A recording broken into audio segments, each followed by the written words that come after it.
मैं doctor Arundhati Sharma, CMD स्नातकोत्तर महाविद्यालय में राजनीति विज्ञान विभाग में सहायक प्राध्यापक के पद पर पदस्थ हूँ। आज हमारा अध्ययन का जो टॉपिक है, जो अध्याय है वो है एमए द्वितीय सेमेस्टर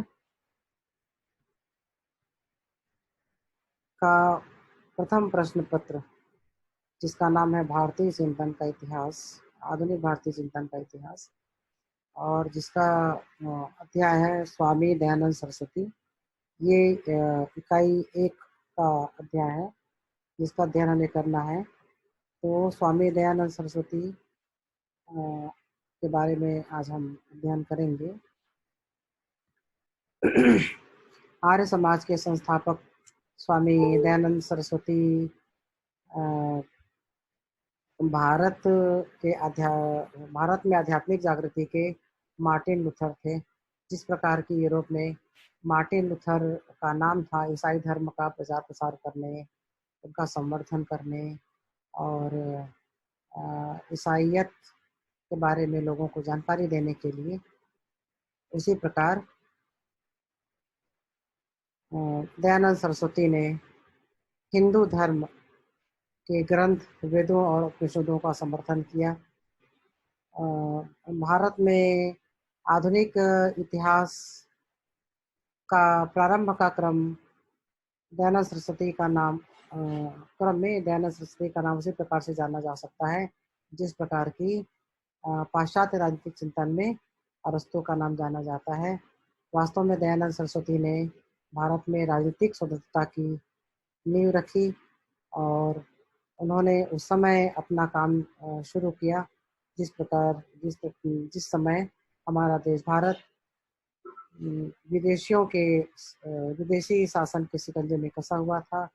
वास्तव में स्वामी दयानंद सरस्वती विदेशियों के घुसपैठ को अपने देश के सांस्कृतिक या राजनीतिक या आर्थिक किसी प्रकार के घुसपैठ को सहन नहीं करते थे, और इस कारण उन्होंने भारतीयों में एक स्वतंत्रता की अलग जगाई।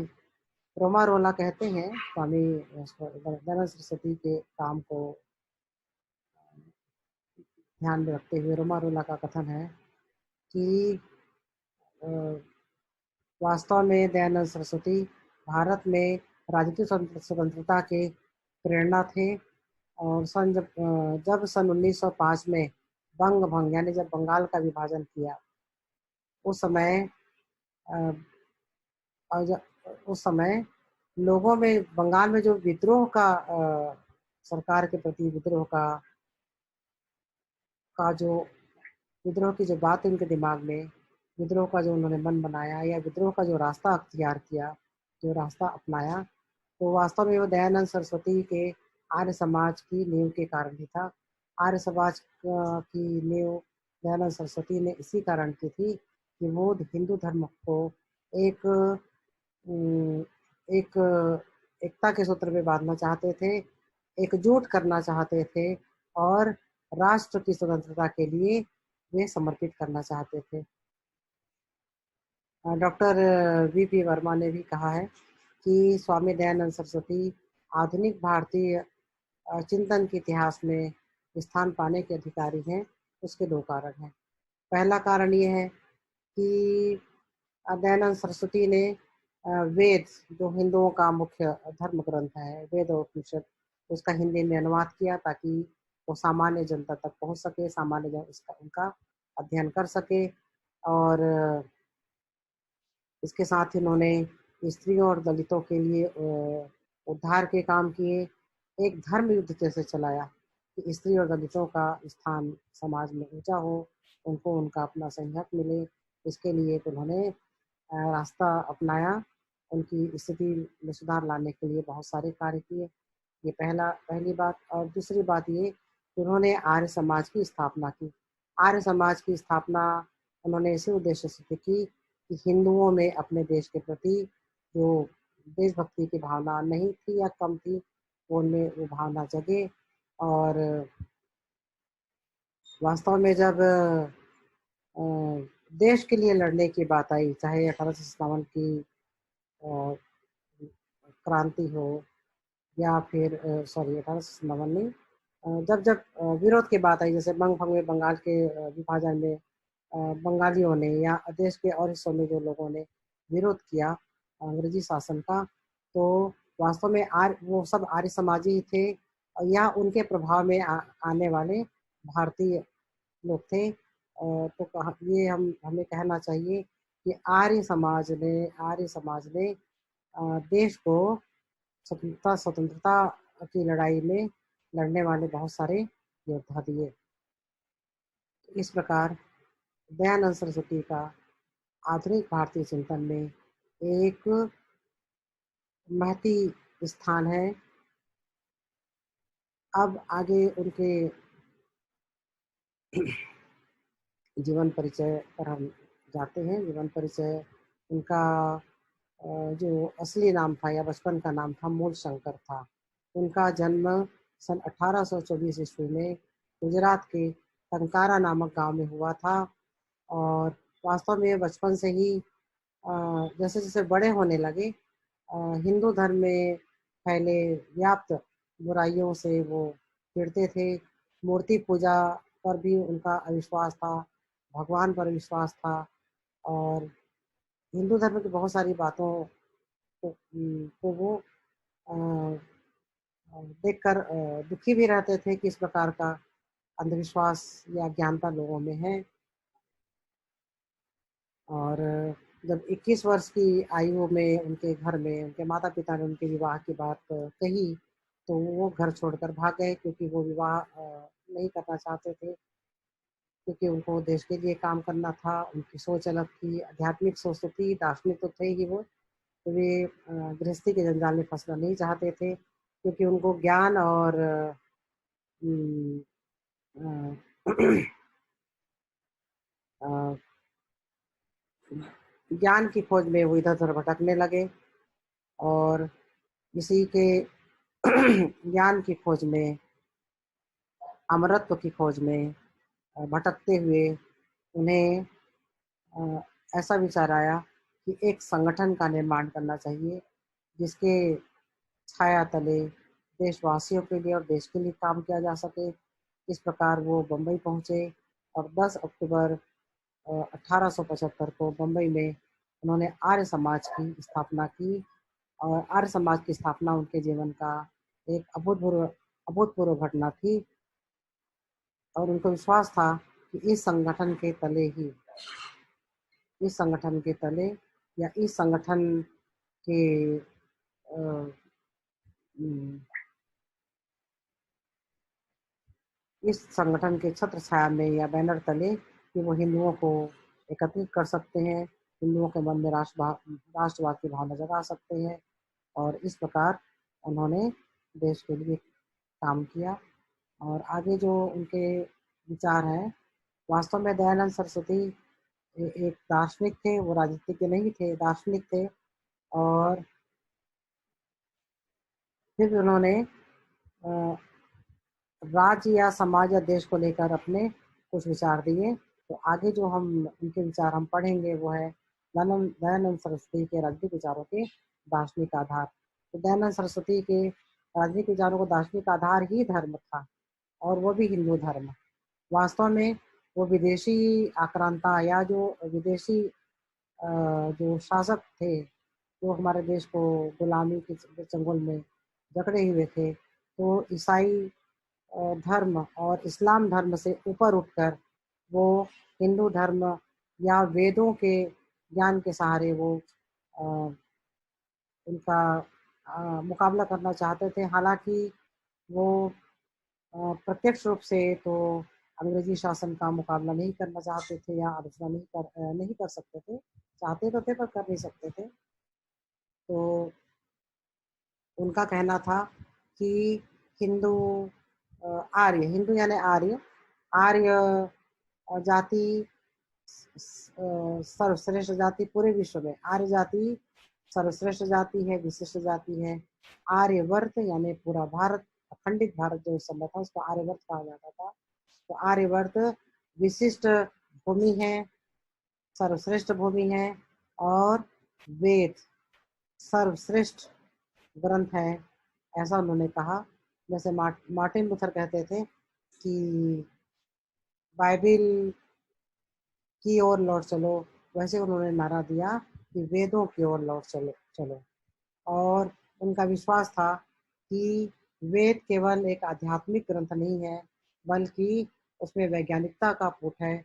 और वे कहते थे कि भारतीय अगर वेद का अध्ययन करने लगे, पढ़ने लगे, पठन पाठन करने लगे, तो वेद में भारतीयों की और भारतीय समाज, तो हमारे देश में जो व्याप्त बुराइयां हैं, जो अंधविश्वास है, कुरीति है, कुरीति है, कुशिक्षा है, और भी जो अनेक प्रकार की कमियां हैं, तो वेदों के अध्ययन से दूर किया जा सकता है। भारतीय लोगों के जो व्यक्तिगत समस्याएं हैं, उनका समाधान भी वेदों के द्वारा किया जा सकता है, ऐसा वे कहते थे। और वेदों के मार्ग को अपनाने की बात वो कहते थे, क्योंकि वो ये मानते थे कि जब तक धर्म में धार्मिक सुधार, क्योंकि हिंदू धर्म में बहुत सारी कुरीतियाँ थी, कमियाँ थी, तो उसमें सुधार आवश्यक है।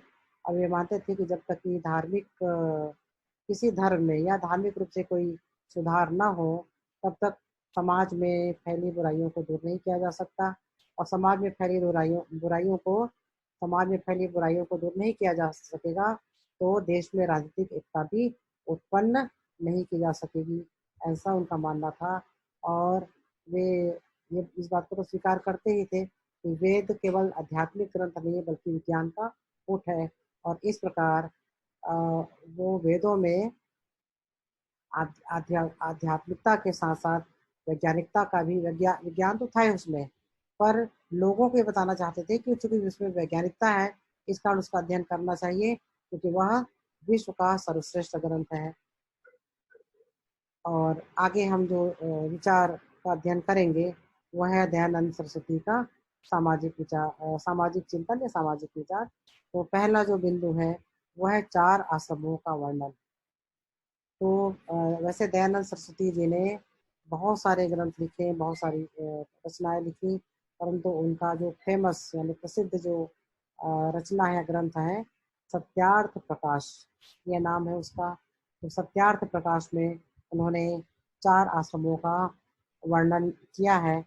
पहला आश्रम की मतलब इसमें ये हमारे ये हिंदू वेदों में भी ये चीज़ है। और उन्होंने सत्यार्थ हिंदू हिंदू वेदों में, धर्म ग्रंथों में ये 4 आश्रमों का वर्णन मिलता है। और सत्यार्थ प्रकाश में भी उन्होंने यही 4 आश्रमों का वर्णन किया है।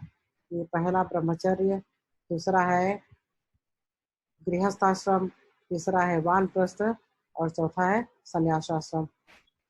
वे कहते हैं कि प्रत्येक हिंदू या प्रत्येक भारतीय को, जो कि समय दूसरे धर्म के लोग हमारे देश में कम थे, भारतीयों में हिंदू धर्म के लोग ज़्यादा थे, इन्होंने इसीलिए उन्होंने बार बार जो भारतीय शब्द कहा है, वो वास्तव में हिंदू धर्म के लोगों के लिए कहा है। उनका कहना था कि प्रत्येक भारतीयों को इस आश्रम का पालन करना चाहिए। और राजा यानी सरकार, जो ईस्ट इंडिया कंपनी के समय, या ये कहें जो इंग्लैंड में उस समय राजा हुआ करते थे, जिनके माध्यम से ईस्ट इंडिया कंपनी, जिनके सहयोग से या समर्थन से ईस्ट इंडिया कंपनी हमारे देश में शासन करती थी, तो उनका कहना था कि राजा राजा शब्द दिया है उन्होंने, राजा को देखना चाहिए कि उनके काम को उन्हें उन्हें उनके अधिकार दिए जाने चाहिए। जो जो उनके अधिकार हैं, उनको दे दिए जाने चाहिए। मतलब जो व्यक्ति जिस आश्रम की उम्र में है, उनको अधिकार दे दिए जाने चाहिए। और ये भी देखना चाहिए राजा के द्वारा कि वे अपने अधिकारों का प्रयोग समाज के उपयोग के लिए ईमानदारी से कर रहे हैं, ये नहीं कर रहे हैं। सामाजिक चिंतन में दूसरा जो पॉइंट है, व्यक्ति और समाज एक दूसरे के पूरक।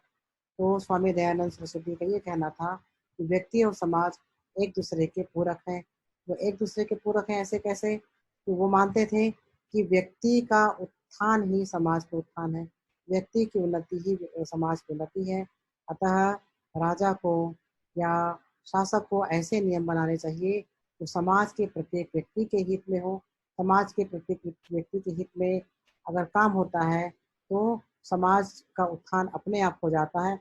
वास्तव में क्योंकि दयानंद सरस्वती वेद और मनुस्मृति से बहुत प्रभावित थे, उनका अध्ययन अध्यापन करते थे, मनन चिंतन करते थे। तो मनुस्मृति में ये कहा गया है ना कि अ, सर्वश्रेष्ठ व्यक्ति समाज में जो सर्वश्रेष्ठ व्यक्ति हैं, समाज में जो सर्वश्रेष्ठ व्यक्ति हैं उनको राजा बना दिया जाए। इसी कारण उन्होंने बार बार राजा शब्द का उपयोग यहाँ पर किया है। तो उनका कहना है कि समाज का कल्याण तभी होगा जब ऐसे नियम बनाए जाएं राजा के द्वारा या सरकार के द्वारा कि जिसमें कि व्यक्ति के कल्याण हो, तभी समाज का उद्धार होगा। व्यक्ति का उद्धार ही समाज का उद्धार है। तीसरा जो बात उन्होंने कही, जाति प्रथा का विरोध। तो दयानंद सरस्वती हिंदू धर्म में फैले जो जाति प्रथा या जातियों के बीच में विभिन्न मनमुटाव, कुप्रथाएं, जो ऊंच नीच की भावना का जो विभाजन था, उससे वो बहुत दुखी रहते थे। और ये मानते थे कि जाति प्रथा के कारण ही, यानी जो हिंदू समाज है वो विभिन्न जातियों में बटा हुआ है, तो ये जातियों में बटे होने के कारण ही, विभाजन होने के कारण ही विदेशियों को हमारे देश में विदेशियों को हमारे देश में शासन करने का मौका, अवसर मिला, हमारे देश को गुलाम बनाने का अवसर मिला। अतः वो जाति प्रथा का विरोध करते थे और उसको दूर करने के लिए भी वो उपाय कर रहे थे। आगे जो बिंदु हमें देखना है, दलित दलित जातियों का उत्थान। तो दलित जातियों के उत्थान के लिए भी दयानंद सरस्वती ने काम किया। उनका कहना था कि वेदों को, क्या है कि पुरानी परंपरा में दलितों को वेदों से, मंदिर जाने से या किसी प्रकार का धार्मिक ग्रंथ के पठन पाठन से या वेदों के भी अध्ययन पठन पाठन से दूर रखा गया था। तो स्वामी दयानंद सरस्वती ने ऐसा कहा कि दलितों को भी वेद का अध्ययन करने देना चाहिए, उनको भी शिक्षा ग्रहण करने के लिए और समाज में एक उचित स्थान मिलना चाहिए, और कोई ऊंच नीच की भेदभाव नहीं होना चाहिए, और उनके कल्याण के लिए काम होना चाहिए, ऐसा वो कहते थे। वास्तव में दलितों के लिए उन्होंने धर्म युद्ध जैसे काम किए। आगे जो बिंदु है दयानंद सरस्वती जी के सामाजिक चिंतन का, वह है मूर्ति पूजा का विरोध।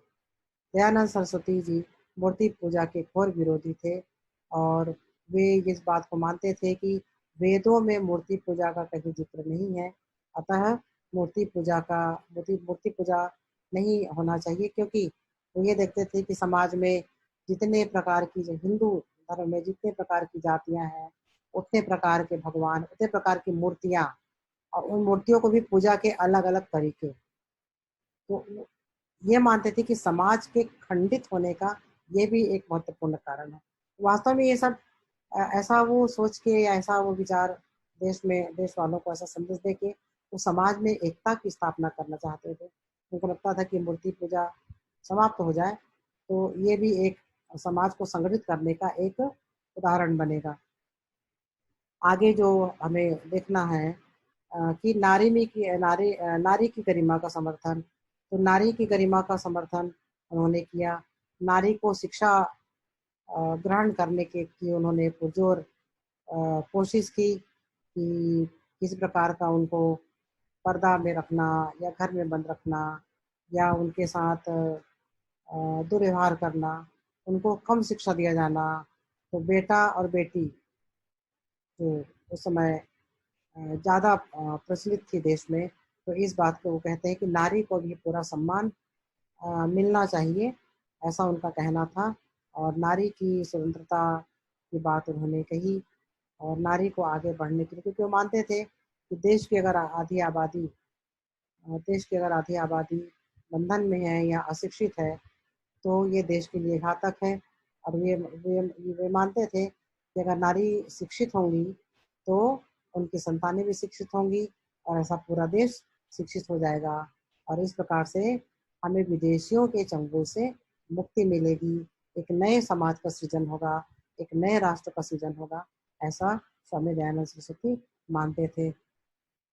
आगे जो बिंदु पर हमें अध्ययन करना है वो है बाल विवाह का विरोध। तो यहाँ पर दयानंद सरस्वती बाल विवाह का विरोध करते थे और उनका ये मानना था कि 16 वर्ष की आयु की स्त्री और 16 वर्ष के पहले 16 वर्ष की आयु के पहले स्त्री और 25 वर्ष की आयु के पहले पुरुष को गर्भाधान नहीं करना चाहिए, क्योंकि अगर विवाह होता है तो इस प्रकार परिवार बढ़ने की ओर बातें अग्रसर हो जाती हैं। तो उनका कहना था कि चूंकि उनके शरीर इस उम्र के पहले सक्षम नहीं होते हैं, तो और सोचने समझने की शक्ति भी, क्योंकि खुद वो उतने परिपक्व नहीं हो पाते हैं कि वो अपनी संतति का ठीक से पालन पोषण कर सकें या उन्हें अच्छा नागरिक बना सकें। तो इस प्रकार 16 वर्ष के पहले स्त्री और 25 वर्ष के पहले पुरुष को गृहस्थ जीवन में गृहस्थ जीवन में प्रवेश नहीं करना चाहिए, ऐसा वो मानते थे। क्योंकि पूरे देश में बाल विवाह जोरों पर था और इसका वो पुरजोर विरोध करते थे, लोगों में वो चेतना जगाते रहते थे। अब ये सब बातें जो करते थे या जो उनके विचार थे, जो देश में जो अलग जगा रहे थे, वास्तव में एक सुसंस्कृत सुसभ्य भारतीय समाज की स्थापना के लिए था, जो विदेशियों के गुलामी में जकड़े भारत भूमि को स्वतंत्रता प्रदान करने की दिशा में उनका ये सब कार्यक्रम था। और अंत में जो सामाजिक चिंतन उनका आता है वह विवाह में स्वतंत्रता। तो दयानंद सरस्वती जी काफ़ी उदात्त विचार रखते थे इसमें। विवाह के संबंध में उनका कहना था कि भारत में प्रत्येक स्त्री और प्रत्येक पुरुष, यानी ये कहें कि प्रत्येक कन्या और प्रत्येक वर या प्रत्येक लड़का प्रत्येक लड़की को विवाह में स्वतंत्रता मिलनी चाहिए। उनकी पसंद, जहाँ वो उनकी इच्छा हो, जहाँ वो सही समझे या उनकी पसंद नापसंद का ख्याल रखा जाना चाहिए विवाह में। हाँ, परंतु ये भी उन्होंने कहा कि इसमें माता पिता की राय ली जानी आवश्यक होनी चाहिए। आगे हमें जो विचार का अध्ययन करना है स्वामी दयानंद सरस्वती जी के, वह है राजनीतिक विचार। तो विभिन्न बिंदुओं के तहत हम उनके विचार का अध्ययन करेंगे। तो पहला उसमें है दयानंद और भारतीय राष्ट्रवाद। तो वास्तव में दयानंद सरस्वती भारतीय राष्ट्रवाद के पोषक थे।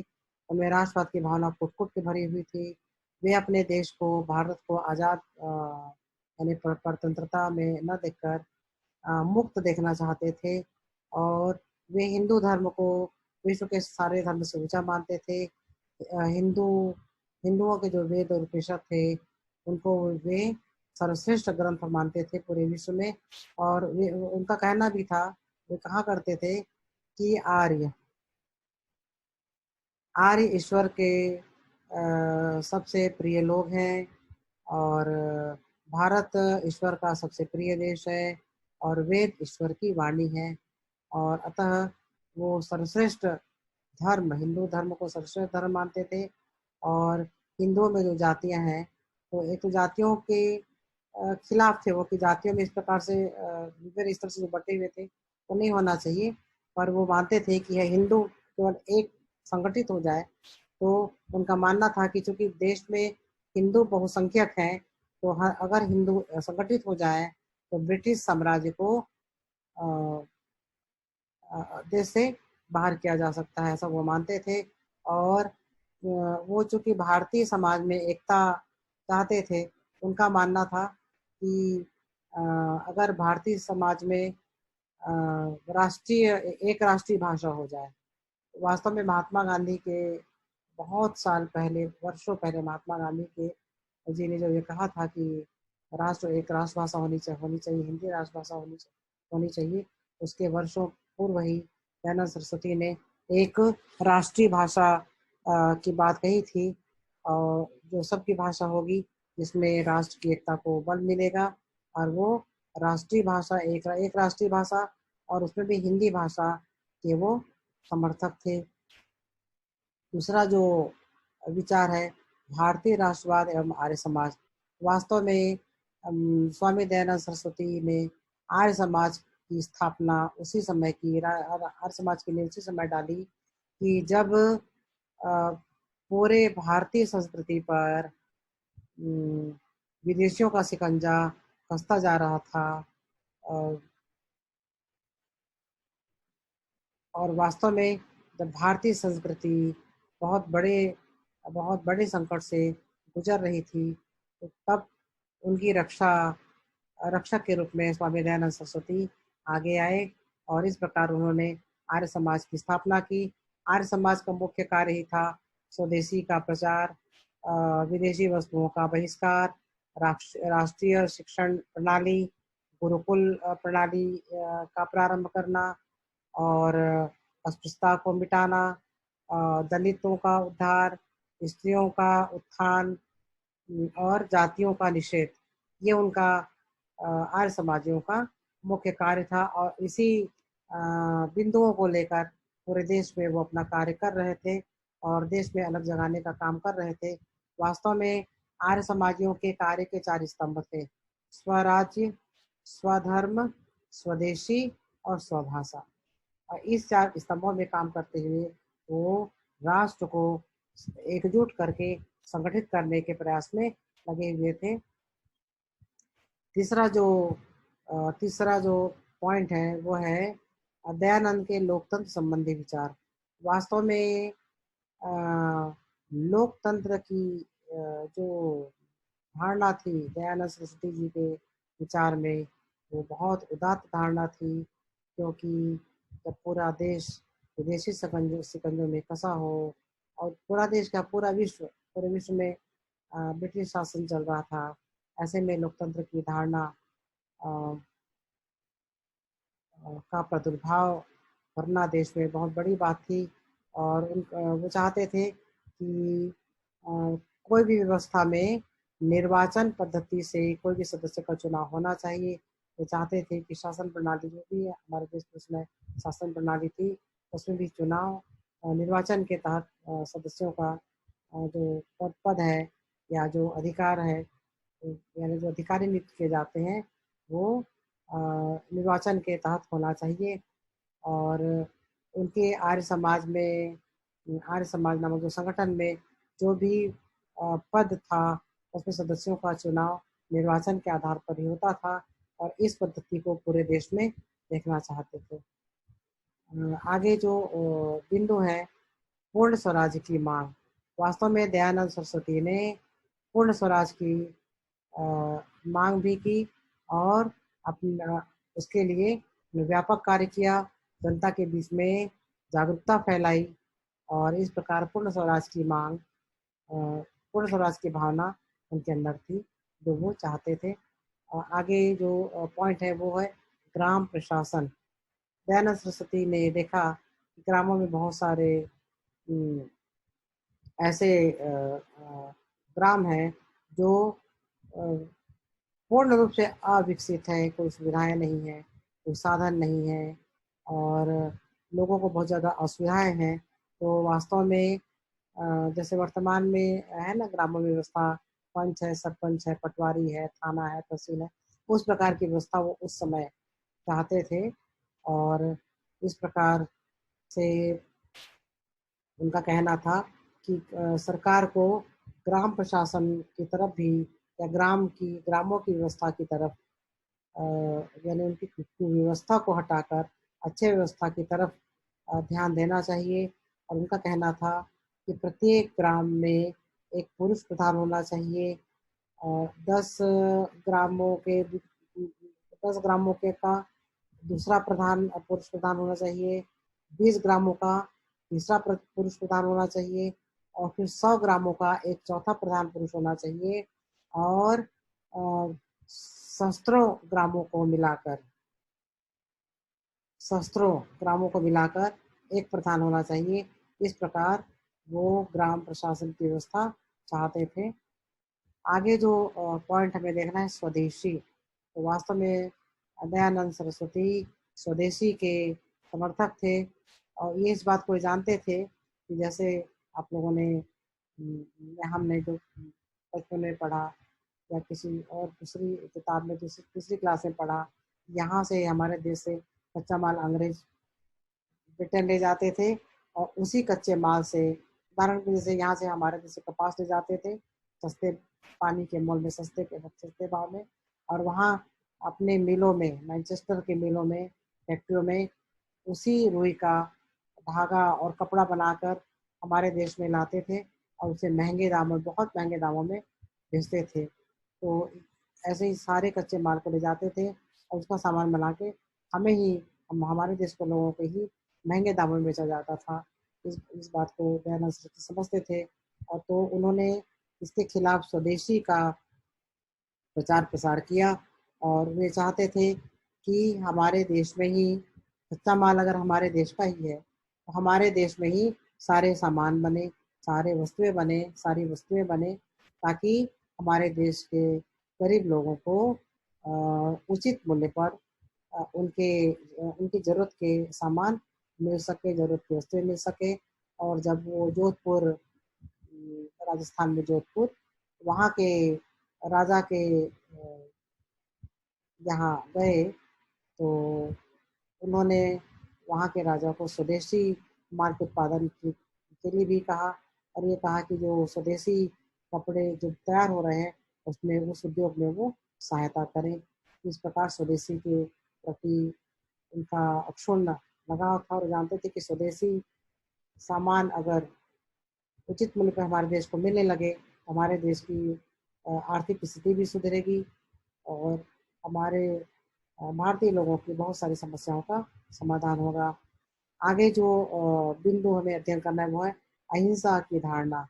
तो वो महात्मा गांधी की अहिंसा, दयानंद सरस्वती जी महात्मा गांधी की अहिंसा को तो मानते थे, पर वो ये मानते थे कि ये अहिंसा कहीं न कहीं अव्यवहारिक है, और वे कहते थे कि अगर किसी राज्य कर्मचारी ने, अगर किसी क्रूर व्यक्ति या डाकू का या किसी अपराधी प्रवृत्ति वाले व्यक्ति को दंड दिया है, तो वो उसने ठीक ही किया है, और ये कोई पाप नहीं है, क्योंकि अगर कोई व्यक्ति गलती करता है तो उसको दंड मिलना ही चाहिए। वहाँ पर अहिंसा की बात नहीं आनी चाहिए, क्योंकि इससे समाज में अराजकता का माहौल आता है, और अपराधियों को खुली छूट मिलने का मौका मिलता है, जो समाज के हित में ठीक नहीं है। आगे जो पॉइंट है दंड संबंधी विचार, तो स्वामी दयानंद सरस्वती ये कहते हैं कि कानून एक धर्म है, अतः राजा को ये चाहिए कि वो अपने राज्य में कानून का निर्माण करे, उसका कड़ाई से पालन करे और करवाए, और अगर कोई कानून का उल्लंघन करता है, या कोई गैर कानूनी काम करता है, या कोई किसी को नुकसान पहुंचाता है, उसे उसके काम के अनुसार कठोर से कठोर दंड मिलना चाहिए। इसमें कोई बुराई नहीं है, और जब तक दंड का पालन ठीक से नहीं होगा, उस राज्य में शांति स्थापित नहीं हो सकती, उस राज्य के लोगों को न्याय नहीं मिल सकता। दयानंद सरस्वती जी ने ये भी कहा है कि अगर कोई सामान्य व्यक्ति कोई अ, अ, कानून को उल्लंघन करे या कोई अपराध करे, तो उसकी जो सजा होनी चाहिए, और अगर राजा भी, तो राजा को चाहिए कि राजा धर्म का पालन करे, तो राजा अगर उस व्यक्ति के समान ही कोई अपराध करता है, या अपने धर्म का पालन नहीं करता, या धर्म के अनुसार आचरण नहीं करता, तो उस राजा को, उस व्यक्ति को जो दंड मिलना चाहिए, उससे 1000 गुना दंड उस राजा को मिलना चाहिए, ताकि लोगों के लिए वो सबक बने।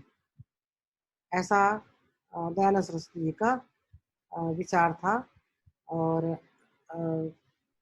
राजनीतिक विचार में, दयानंद सरस्वती जी के राजनीतिक विचार में जो अंतिम बिंदु का हमें अध्ययन करना है वो है राज्य का कल्याणकारी स्वरूप।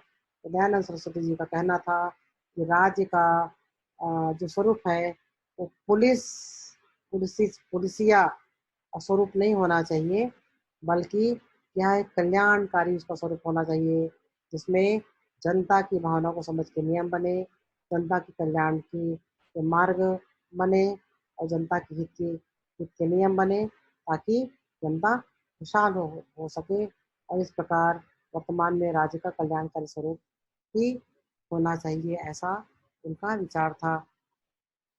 अब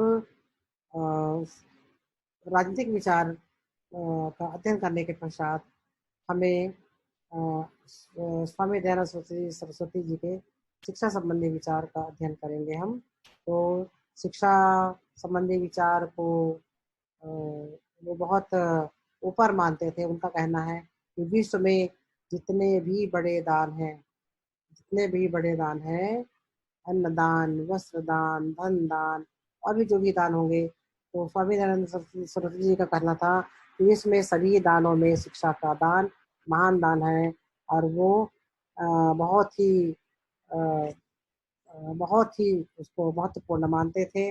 उनका वास्तव में वो चूँकि हिंदू धर्म ग्रंथों और वेदों से प्रभावित थे और उन्हीं के अनुसार आचरण करना और करवाना चाहते थे। तो वे गुरुकुल प्रणाली, जो हमारी प्राचीन परंपरा में जो गुरुकुल प्रणाली थी, उसको संगठित करना चाहते थे। और वे चाहते थे कि हमारे देश में जो अंग्रेजों ने गुरुकुल प्रणाली को नष्ट कर दिया है, उसकी पुनर्स्थापना होनी चाहिए।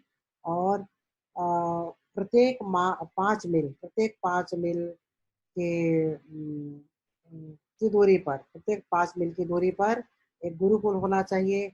और वहाँ पर ऐसी व्यवस्था होना चाहिए कि जहाँ पर कि विद्यार्थी जो वहाँ पर विद्या अध्ययन कर रहे हो, जब तक कोई विद्या अध्ययन, यानी पुरुषों के लिए तो वो 22 वर्ष तक, पुरुषों के 22 वर्ष होते तक की उम्र रखे हुए थे कि वो कोई पुरुष 22 वर्ष तक वहाँ विद्या अध्ययन कर सकता है।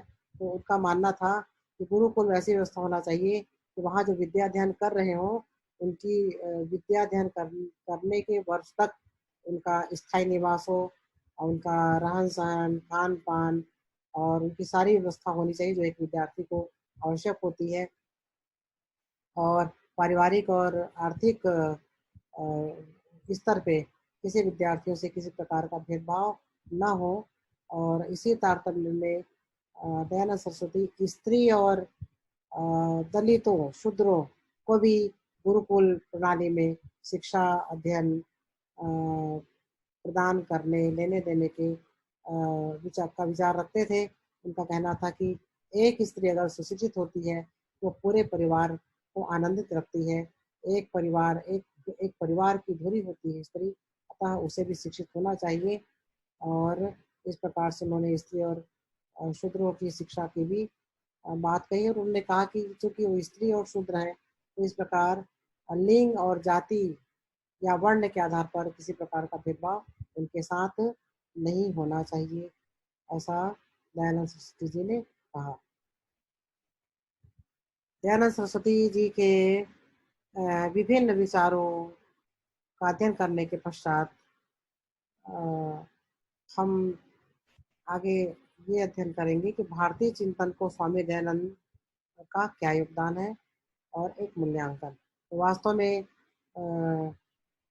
भारतीय चिंतन को स्वामी दयानंद का बहुत बड़ा योगदान है। जब रोला ने इस बार भी ये कहा है कि जब पूरा देश सोया हुआ था और गुलामी के जंजीर में देश जकड़ा था, भारतीय संस्कृति को भारतीय संस्कृति को जब बहुत बड़ा खतरा था, जब पूरा देश सोया था, तो वास्तव में दयानंद सरस्वती एक अकेले व्यक्ति थे जो पूरे देश को स्वयं अकेले जाग जाग कर सबकी रक्षा की। और वास्तव में वो एक दार्शनिक थे। राजनीतिक विचारधारा की बात भी उन्होंने कही। वे महान समाज सुधारक थे, एक धार्मिक सुधारक थे, वास्तव में एक कट्टर देशभक्त थे। वो देश को आज़ाद या स्वतंत्र देखना चाहते थे। और हालांकि ये उनके जीवित रहते संभव नहीं हो पाया, क्योंकि सन 1883 में उनका देहावसान हो गया था। तो उन्होंने आर्य समाज की स्थापना ही इसी कारण की, क्योंकि एक संगठन में आकर देश को उद्धार किया जा सकता है, लोगों में चेतना लाई जा सकती है, लोगों को स्वतंत्रता की पाठ पढ़ा सकती है, स्वतंत्रता का पाठ पढ़ाया जा सकता है। वास्तव में दयानंद दयानंद सरस्वती ने जो काम किया, तो उसके पहले बहुत कम विचारकों में, बहुत कम अ, चिंतकों में ये सब देखने को मिलता है। और वे हिंदू धर्म के उत्थान के लिए उन्होंने बहुत ज़्यादा काम किया, और उनके आर्य समाज का प्रभाव तो उनकी मृत्यु के पश्चात भी वर्षों बना रहा। महात्मा गांधी ने जो भी राष्ट्रीय आंदोलन चलाए, चाहे असहयोग आंदोलन हो, चाहे भारत छोड़ो आंदोलन हो, चाहे जो भी उन्होंने अंग्रेज़ों के विरुद्ध जिस प्रकार से उन्होंने अपने कार्यक्रम चलाए या आंदोलन चलाए, उसमें आर्य सम आर्य समाजी विचारधारा का प्रभाव देखने को मिलता है। और ये सबसे बड़ा योगदान है कि उनकी मृत्यु के पश्चात भी अ, हमारे देश के जो दार्शनिक थे या जो राजनेता थे या जो राष्ट्रभक्त थे, जिन्होंने देश के लिए काम किया, वो आर्य समाज के कार्यों के प्रभाव में थे, और उन्होंने सफलतापूर्वक अपने कार्य को पूर्ण किया और देश के लिए अपना योगदान दिया। Thank you.